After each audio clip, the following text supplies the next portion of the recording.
माझं नाव भूमिका अमित चौधरी आणि मी तुम्हाला दाखवेन की आम्ही खानदेशचं पिठलं कसं बनवतो. तर चला सुरू करूया. माझी आई लसूण, मिरची, कढीपत्ता, कोथिंबीर आणि आता कांदा कापून ठेवते. मग फोडणी देऊन आम्ही पुढचं पिठलं बनवू. त्यासाठी आम्ही वापरतो पितळाचं पातेलं. तर मी तुम्हाला असं बोलू शकतो की तुम्ही पितळाच्या पातेलं जास्त वापरत जा, त्याच्यात भाजी चांगली लागते. पिठलं बनवण्यासाठी सगळ्यात पहिले माझी आई इथे टाकते तेल. मग तेल गरम झालं की माझी आई टाकेल जिरं, मोहरी आणि हळद. टाकले जिरं, मोहरी. आता आई टाकेल माझी हिंग, त्याची चांगली चव येऊ आणि चांगली पचायला मदत होते. कारण हिंग टाकलं की पिठलं खाल्लं की पचायला मदत होते. आता आईने माझे टाकले मिरची आणि लसूण.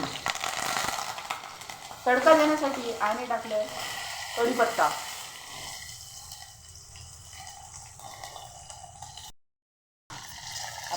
आता माझ्या आईने टाकले इकडे कांदा.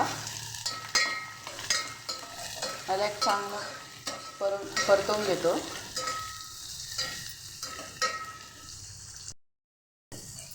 हळद आणि आता मीठ. आपण टाकतो मीठ. थोडा वेळ होऊ द्यायचं आहे आणि त्यात टाकूया आपण आता पाणी. जितकं क्वांटिटीमध्ये आपल्याला हवं आहे पाणी त्यात टाकायचं आणि उकळी येऊ द्यायची त्याला. एक गोष्ट सांगतो तुम्हाला मित्रांनो, पाणी कोणता पण तुम्ही महाराष्ट्रीयन पदार्थ बनवत असणार नाही तर कोणता पण भारतीय पदार्थ बनवत असणार, पाणी म्हणजे असा माझा विचार आहे की पाणी तुम्ही गरमच टाकावं ताकी चांगली चव येऊ. आता पाणी टाकलं आहे. आता याला उकळी येऊ देईल. उकळी आलं की चण्याचं पीठ. आता याला उकळी आली आहे. आम्ही थोड्याच वेळात चणे टाकू. आता टाकले चण्याचं पीठ. ते आपण करतोय मिक्स.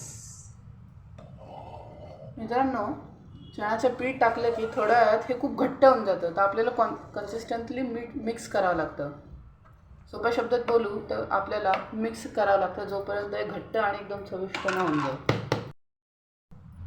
कोथिंबीर. हे आपलं पिठलं आहे तयार. तर मित्रांनो, असं चविष्ट पिठलं तयार झालं आहे. तर मी भूमिका चौधरी तुमच्यापासून अपेक्षा करतो की तुम्ही आमच्या चॅनलला लाईक, सबस्क्राईब आणि शेअर करा. धन्यवाद.